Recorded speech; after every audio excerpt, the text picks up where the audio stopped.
looking so shy right now because she is barefaced and she's coming to you all with the real, the raw, the transparent about all things beauty as it relates to myself. I really wanted to do this for such a long time.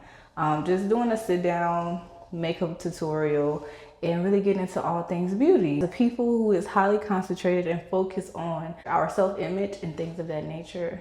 I wanted to just be raw, be real before you and before myself, because this really is a test for me. With that being said, putting my shyness on the back burner. Why? Because I sincerely do hope that it resonates with somebody and it uplifts them to have a greater degree of self-acceptance, and not rely on external measures and factors to inform the way in which you perceive yourself as beautiful. Why? Because God has made us beautifully and wonderfully made. And off rip, I am 100% sure without context that God is not merely speaking of how we look. In some ways we relate to that text as it pertains to, oh, I'm beautiful and da-da-da. And maybe that's fine, maybe that's dandy. And once again, I'm going on top of my head. So I might be like, actually, I take that back.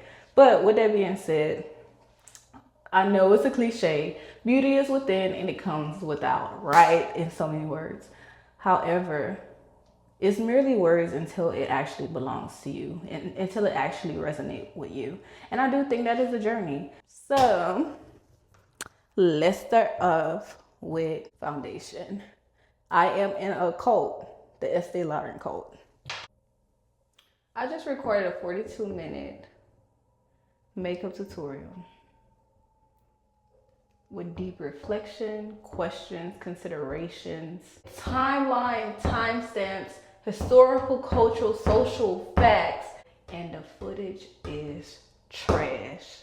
The footage is blurry. I cannot restore it. And my makeup is on, it's not coming off, and I also have a full day ahead of me. But we're not going to complain. I'm just going to finish up the makeup and give y'all a high level view of the things I discussed. Bear with me. God, please let this be good in Jesus' name. I had a quick fun idea. Let's see if it works out. I'm going to tell you every single product I use to accomplish this everyday makeup routine. And as I do that, I'm kind of going to do like an association game. Foundation. Foundationally, I come from a highly affirmative household. I am in the shade 5N2 Amber Honey, I think. And this is Estee Lauder in Double Wear. While my people got their problems, right? Because, yeah, I was called big mouth, big lip, da-da-da-da-da-da-da-da. They always affirmed that I was beautiful. They're probably biased, but I don't know. And here's a proof of the biases, the extremes we go as it pertains to me and my family. I think my sisters, no pressure on them, but I think my sisters are the most beautiful women I've ever seen in my whole life. Across, like, it don't matter. Like, to me, my sisters are gorgeous. That's foundationally. I did my eyebrows second today. I use Maybelline Express Brow. It's an ultra slim pencil. It's in a shade 262 Black Brown. The environment of which I was culturally raised in that framed how I scaled my attractiveness next to others. I was born and raised Lafayette, Louisiana, which is not the country, because people be like, oh, that's a country. Girl, nothing about that is country. I was born and raised Lafayette, Louisiana, and when I was in 3rd grade, my mom moved herself and my siblings to Dallas, Texas, right? 6th grade, I moved back for a year, but I would go every summer on holiday breaks and stuff like that. So I really spent pretty much mostly equally divided time, both in Louisiana and in Dallas, which is different in a lot of ways. Louisiana carried this tone of overt, internalized racism, is how I would say it. My first exposure to colorism was in 6th grade when I moved back to Louisiana. And there was a group of girls that was deemed as beautiful, and there was a group of girls that was deemed as not pretty. And surprisingly enough, the group of girls that was deemed as pretty, these are black young girls who are light or fairer skin. They use words like yellow bone, red bone, like it'll get to that extreme. And then there was the darker skin girls, right? Brown skin wasn't a thing when I was in 6th grade, not just yet. That was pretty much when I was in high school, it became a thing. So I was kind of like in the middle, me and a couple of my friends. So they wouldn't go as hard on us as it pertains to like Josin, John, and Scoing, like whatever you say to say like somebody being funny, cracking jokes on you. I would get spared a lot of the time because I wasn't that dark. But a degree of empathy towards those young girls because I just thought it was extremely cruel for them to be treated as less than. And even for myself and girls who are closer to my complexion, it just gave like second class, which is all horrific. Keep in mind, we're only in 6th grade and we're all black. Louisiana was black and white. Dallas was like black and Hispanic with a little bit of white and some mixed race people. Dallas more so was critical of you socially and economically. So it didn't have that much, it didn't trouble my framework for my self-esteem the way Louisiana did, right? I felt like in Texas, I can offset a lot of the cruelty that I would face or others around me. I could offset that quicker logically because they were often associating a person's lack of attractiveness based on like their hygiene and where they lived and what they wore and stuff like that. There was a degree of self-consciousness that I think I operated in regarding my image, but most of it was subtle because much of my time was spent, especially as a teenager, being occupied with sports and academia. I wasn't dating in high school until eventually I did, which impacted how I viewed myself in relation to my partner, in relation to those whose opinion he valued. That's a whole nother thing. But ultimately, I will say, framing wise, environmentally speaking, my insecurities felt more like a sprinkle rather than a whole scoop of a thing. Concealer, your foundation. My foundation is the most expensive product I have, and it is offset by cheaper add-ons. If you know, you know. Handy dandy, so dependable. Pro Conceal LA Girl, and I use the shades medium beige and creamy beige. I put it under my eyes and on my eyebrows. How can I say this one? How can I say this one? How can I say this one? I have struggled with acne since I was a preteen. Oh God. And it still is low-key an insecurity of mine. And let me be even more real. I didn't even think my acne was an insecurity of mine really until like last year. Really the top of this year. Funny enough, one day we was playing this card game, me and some close friends, and one of the questions was like, what do you think I'm most insecure about? And one of my homegirls said, your skin. And my skin. I was like, why would you think that? Girl, how many times you complain about your skin? How many doctors, how many dermatologists you've been to? How much medicine you took? How many products you bought? What do you mean? Like, you was literally on Accutane. Accutane is how some people say, I think, but Accutane. What do you mean? Like, that's not an insecurity of yours. But it never really hit me until afterwards. I was actually offended. So I'm like, what do you think of me? You think I'm insecure? Once I became humble and sober-minded, thank God for my friends, love them. I was like, how much does the clarity of my skin impact my sense of confidence? And it impacted a lot. A lot. So, in that way, it is safe to conclude that indeed I do feel insecure about my acne. And though I have struggled with it for a long time, I never ran away from my acne. I never really ran away from it. I did not use makeup to conceal my insecurity of my skin. If anything, I use it as a reward. So I would see, especially in high school, I would see girls with acne and they would put a pound of makeup on. And I was like, that is not cute. The cystic acne is breaking through the makeup. That's not it. So I didn't wear it. I did have an Estee Lauder what's that called? What is it called? It's Anastasia pomade. I think that's what it's called. I had that. I went through that phase. Horrific. If you got a picture of me, delete it. I literally just only had eyebrow. Filled it. When I saw that, I would feel so bad for them. I'm just like, guys, just like embrace it. Just have the acne out because it looks worse with that makeup out on top of it. So I made a conscious decision not to wear makeup until my skin was clear or clearer. And then as it became clearer, I started to learn more about my skin and understand acne as a true skin condition that it is. I'm at a much better place now with it. Though sometimes I have certain breakouts, I'm just like, I am so ugly, I feel horrible and stuff like that. I am in a much better place, praise God. So I made that conscious decision as a teenager not to try to conceal or hide my acne, though it did cause me a lot of pain and suffering, pain and sorrow. And to a person who never had acne, you might be like, that is so dramatic. But if you know, you know, acne, it does something to your soul. Like, it just does something to your soul because it's like, why? If you know, you know.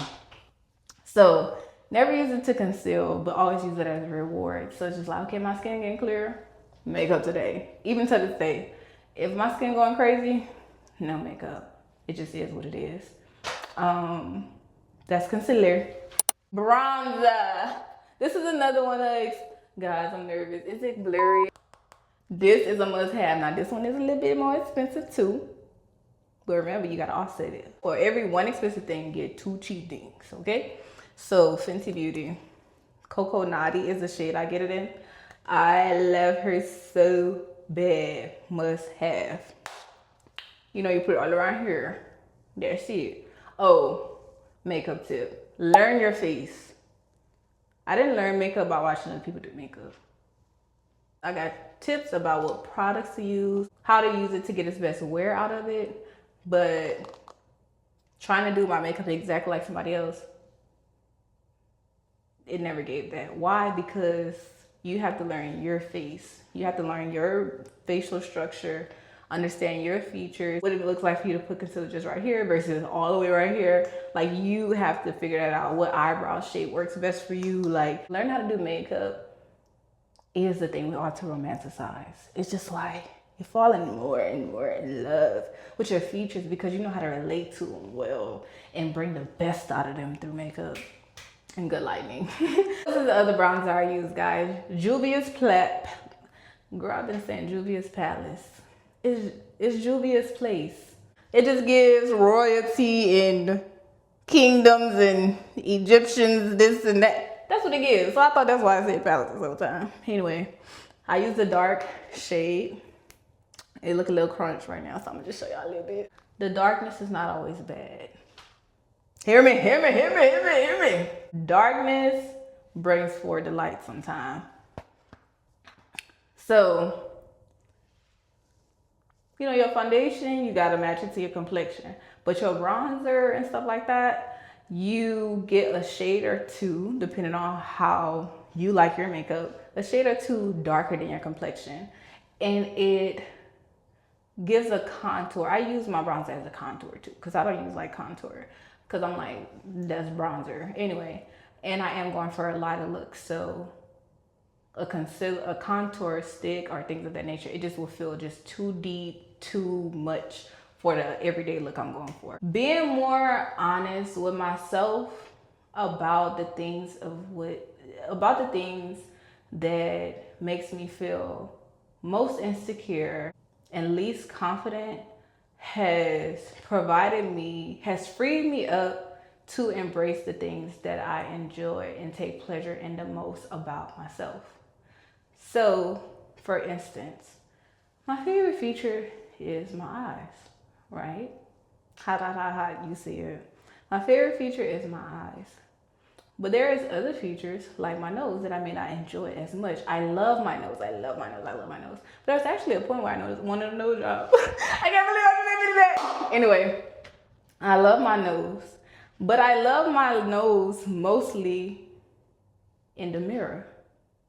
I don't always enjoy my nose amongst other people who obviously subscribe to white European beauty standards. I don't always enjoy it in those settings. And that includes black people who deem whiteness as a standard, mostly because they've been indoctrinated and racism has so deeply been internalized, right? So they're not totally at fault at that. But we do have to do that work to draw that self-hatred out of us. Amen. I'm less and less in these spaces as I grow up, as I age, praise God. But there was a point where I was more in spaces that were scaling women. Scale 1 to 10. Da, da, da, da, da, da. When you notice where people rank you in relationship to others and you see their features, one of the things that stood out to me is, oh, I have a Negro black nose, right? And they don't. So that more narrow, smaller frame face, those faces was uplifted as beautiful. And I feel so like weird talking about this because that feels almost too much to share. So I ain't talk about it too much longer, but no, I ain't gonna do that to myself. I ain't gonna do that to y'all. Acknowledging that tension or that strangeness or estrangement I will begin to feel in a larger social context about like my nose and what other feature. I used to get bullied a lot about my lips too, but that became a trend, like fuller lips. I even wanted fillers in my top lip. Oh God, I'm telling you everything. I used to want a bigger lip, a bigger top lip. And you probably looking like, girl, you don't need nothing no more bigger. But my lips, I'm not lying. My lips don't feel as big as people say they are. But that came and went, child. I don't need nothing in my face. Between my eyes, whom I love, my nose, who I appreciate and learn not to forsake depending on the setting, and my lips that's neutral, right? All of them put together makes up a very gorgeous, gorgeous girl. Be encouraged to deal with the dark, in this context I'm saying dark in a sense, like the negative parts of you, so that the light can shine upon you in such a way that you see the beauty of it as it is without a desire to change it. And of course, some days you may be totally content, but other days you might be 100% dissatisfied, right? Especially as women who go through so many different changes. I go up and down 8 to 10 pounds, I feel like every other month for the past year, for the past 2 years. And that be sucking sometime, right? To the mothers and things of that nature, the body changes, the mood changes, the hormonal changes, like you relate to your features, your body, your looks, totally different week by week. Come on, phases of the cycle. But be encouraged to let it all hang out so that you can see it one day, even if it's only for one day, as beautiful in its most natural and authentic state. Amen? So these are the 2 blushes that I use. NARS, another expensive product, but buy it at your local TJ Maxx or Marshalls. It will be on sale, so it's no longer expensive. And I use the color Orgasm X. I've been having this a long time. Apparently makeup expired, but that ain't my concern right now. That's probably why my skin be acting crazy sometimes. The other one is Julia's Place in Volume 1. Look a mess again. Look a mess. I've been having this a minute. Cherish who you are and where you are. Be the cutie patootie that you are. Be the baddie that you are. Be the slim, fine, sexy mom, masita that you are. Miss Slim Thick, body T, you know, the boxy girl you wanna be. I don't know. Fluffy in between, it don't matter. Embrace it, baby. Cherish it, honey. And become so in love with you that you can't help but to blush at the thought of you without the approval of others, okay? For me, that take time. That take time. That's a journey, like I've already said, so I'm not gonna repeat myself. Next, eyeshadow. I use this very neutral palette. I don't even know the brand. Come from Marshalls 2020 when I first started practicing my makeup. This nigga going in the trash, but I'm keeping it because it's left in me. Eyeshadow. It's not always needed. You don't always have to feel confident. I know. It's okay for confidence to be an accessory, not an essential. I know, and I might change my mind about this, but just hear me out. Let's be real. Like, do we always feel confident? No. You don't always feel confident, and that's okay. That don't mean the whole look is gone, but when that confidence is on, it does something for you and to you. You're okay even if you don't feel confident. It's okay. Try again tomorrow. Okay, we're almost done. Because I'm not doing one for lip stuff. No, I'm not doing that. I gotta go. I use Laura Mercier Translucent Honey for my powder. Embrace aging. Hear me. Embrace aging. What am I getting to? You know how people be like, you age like fine wine and stuff like that? Like, we live in a, like, should I say this word? I'm gonna say it in this way because I was gonna say something else. We live in a youth obsessed culture.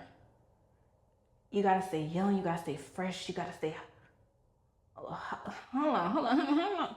We are aging anyway. So what is this obsession with looking forever young? It's really creepy. It's really weird. Aging is a gift from God. So embrace it. Like, to the point of the setting powder, settle in the fact that you are aging, and as you age, you carry more experience of being with yourself, so you can better embrace yourself and optimize yourself. Not that you should be obsessed with optimization, but the more you live, the more you know, hopefully, right? So you know more. I don't like looking like that. I don't like feeling like that. I don't like being like that. How that shows up for me is, how do that show up for me? It really only shows up positively because I think I have a very positive relationship with age. I look forward to aging, especially when I look back on my youth. Because sometimes I look back on my youth and be like, ooh, she was crunched a little bit. No, you are where you were. That was appropriate for who you were and where you were and how much knowledge you had and how much access you did or did not have.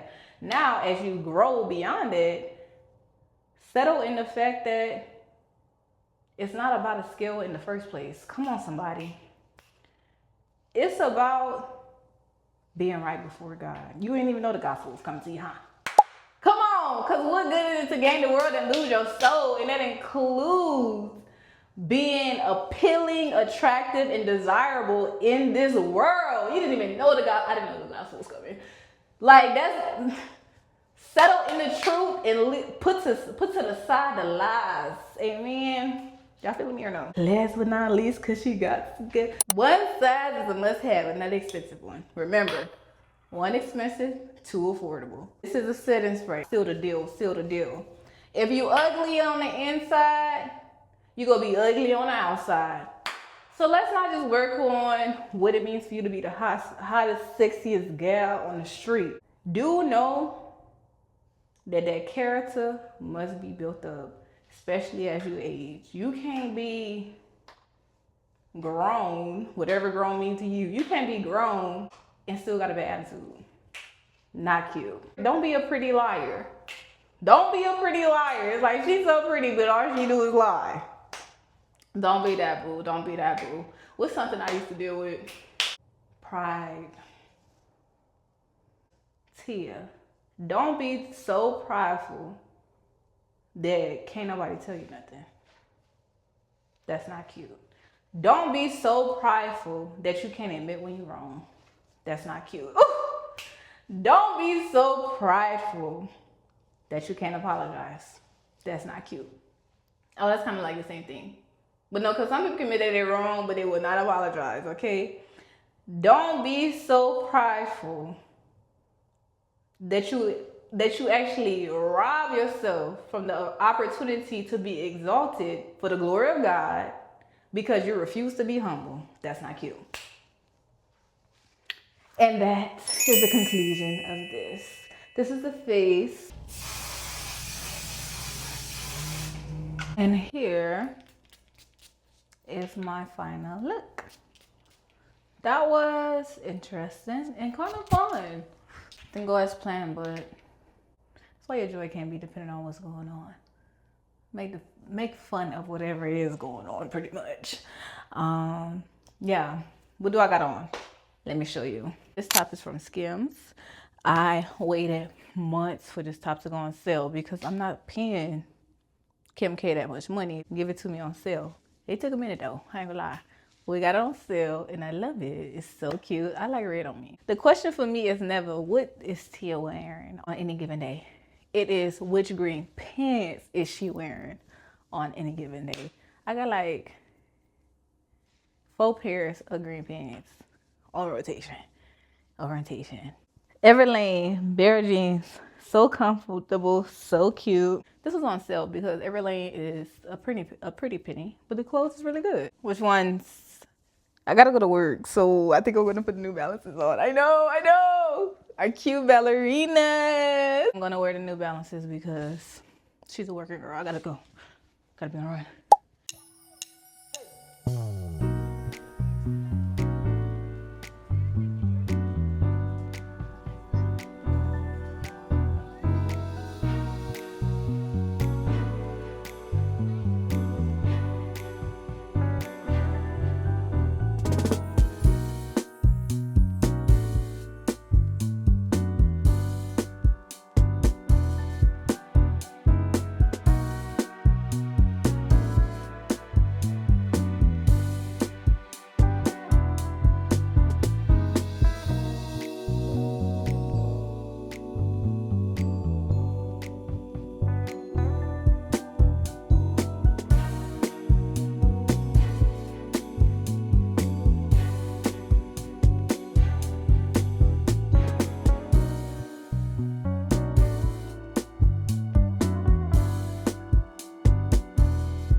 Like appreciation of your own beauty. So you were talking about how like you see yourself in like your makeup or in a the t-shirt that you like, and you're just like intimidated by your own beauty. But I'm just saying like that intimidation is like a prompting to think like this is not of your own making. Like this is beyond you. This is like I want to say it's like God. It like makes me think of God. It's like He created you. He designed your genetics. He designed you to look how you look, and so you can appreciate it just like others can appreciate it. I mean, you are inside your body, but I'm just like kind of coming to the realization. And I don't even know if it's like a wait. I need to be over there, like a real thought. But I'm just like we can actually be intimidated by our own beauty. Yeah. It's not something you created. I get it. That's good because kind of like it doesn't even belong to you in the first place. Right. Like this wasn't your idea. Okay, just got here and requested a table. Perfect. Yeah, it makes me. What do you think about that? I think it's factual when it's like technically you have never seen yourself.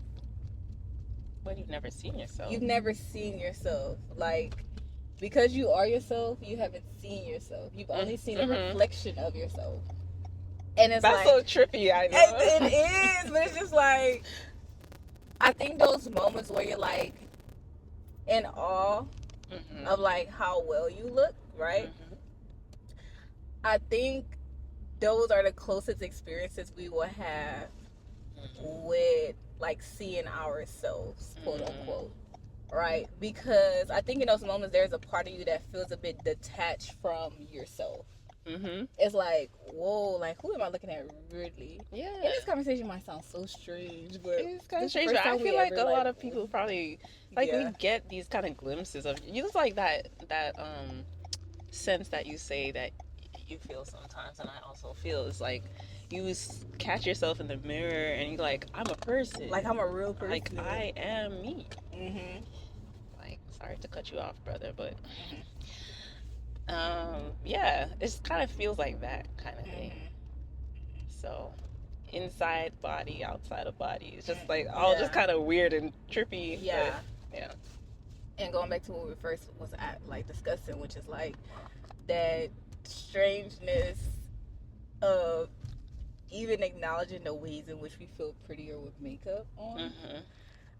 I think, because to me, it's like that could motivate a person not to wear makeup. For me, it does. Like sometimes when I feel like a bit too detached from my most natural state because of makeup, because of hair,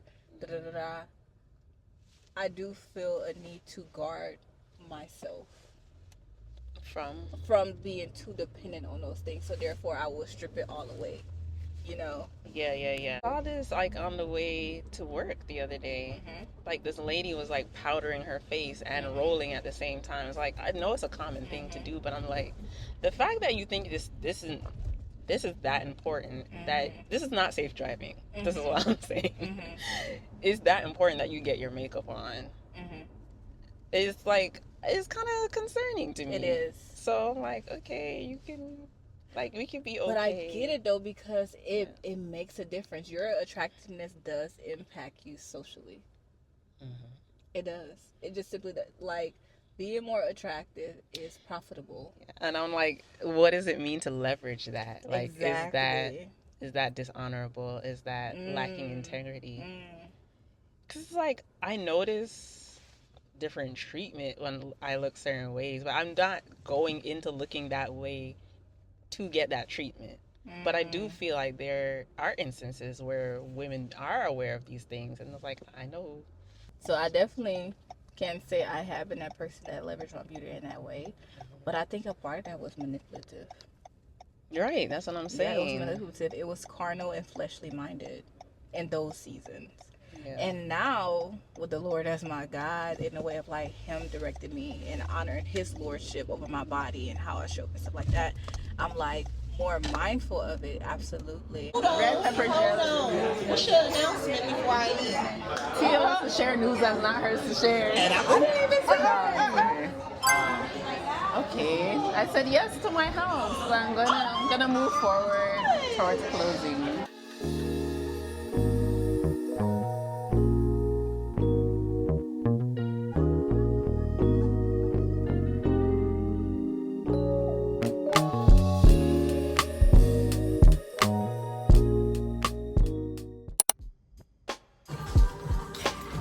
Excuse me, ma'am. This is such a good book. Housewarming gift.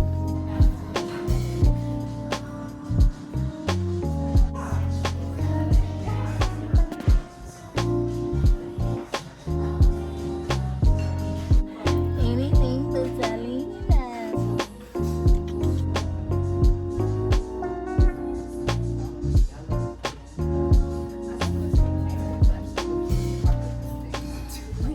I am sitting here to wrap up whatever this ended up being.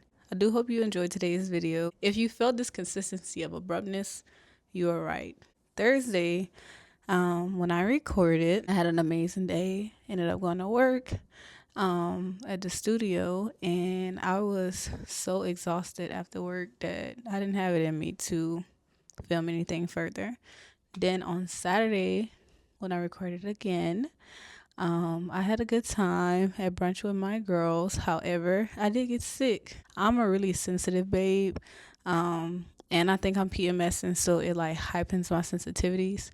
And yeah, the food did not settle on me well at all. Almost immediately as I was eating it, I was just like, the grease. Like, the food was good, but it was not made well. The grease gave me a headache, body aches, and yeah, I just wasn't feeling good, plus allergies. I literally joined my friends. There was my ride. Still rode with my friends to go to the mall, to Lenox, to shop for a Mother's Day gift for their mother. But I was feeling just so unwell that I literally sat in the hot car. Eventually, I turned the air on. I just didn't want to eat up her gas. But yeah, I don't even know how long I was in the car, but I was not feeling good at all. Then I came home, of course, and rested. I watched this movie. It's called Doubt. It's a very, very good movie. I think Meryl Streep, Viola Davis, and a couple of other excellent actors. It was good. So I did that. And then today, which is Mother's Day, my mom's in Dallas, Texas. So I can't spend Mother's Day with her, right? But this morning when I woke up, I felt just encouraged and just energized to look for her a gift, because I wasn't going to give her more than what I had gave her, which was some money. So I was just like, I don't know, let me check it out. So I ended up finding her and 3 of my sisters. One of them is adopted, fake adopted. I ended up finding her and my sisters these really cute coach wristlets, like the small size. It's a good size, like wristlet you can put in your purse or just carry with you. Ended up ordering those for them. They are not expecting a gift from me, so though it's nice to surprise them, I do hope they enjoy the surprise. Nonetheless, went to church. Church was excellent. They hosted our annual mothers panel. It was so rich. Their testimonies and their experiences and the way in which they were telling of their lives as mothers and things of that nature, it really encouraged, inspired, and assured me that God really is the author and the perfecter of our faith. That was encouraging, things to reflect on. I also went to this little press shop that I was trying to go to on Thursday but didn't get to because of work. Yeah, and I got Olivia a card. It's so cute. I'm taking my time. I gave her flowers that I had originally intended to gift her. A rose for you. But I waited on giving her the card because one, I didn't have a card that I like. I had a card, but I ended up throwing it away because I didn't like it. Now that I have the card, I want to take time to like really write out what it is that I want to express to her, because I do have stuff written. But I want to play with the words a little bit more. And then yeah, afterwards I did go pick up my little cousins. And when I say cousins, I mean that in the black way. Like they're not actually related to me biologically. Our moms grew up together, so we grew up together in a way. Nonetheless, was able to take them to get snow cones and got them some food and stuff. I did spend more than I intended to spend. And I was just like, honestly, I'm not finna stress. Like, when you give to people, obviously don't give beyond your means, quote unquote. But don't give, like the word say, begrudgingly. Don't give with a scarcity mentality. Give from sincerity of heart in what you believe is most appropriate in that moment. It was most appropriate for me to give to them in a way in which I did at that time. And though I was like, I don't think I could end up getting what I want to get, which was some oxtails for dinner, I still was able to get what I wanted to get after all of that. So it was good. So after hiking from Riverdale all the way up to Northside Drive in Atlanta, downtown, now I'm home. And I'm not going to be long, but I did want to wrap this video to say thank you. And I hope all is well with you truly. And if it's not, the Lord, our God, will make you well. And if you don't know him, get to know him, because he's worthy of it all. Okay? God bless and happy Mother's Day to all the mothers. And grace and peace be multiplied to those who are experiencing a degree of grief in relation to a mother or as a mother. May grace and peace be multiplied unto you. Love always, Tia Davis.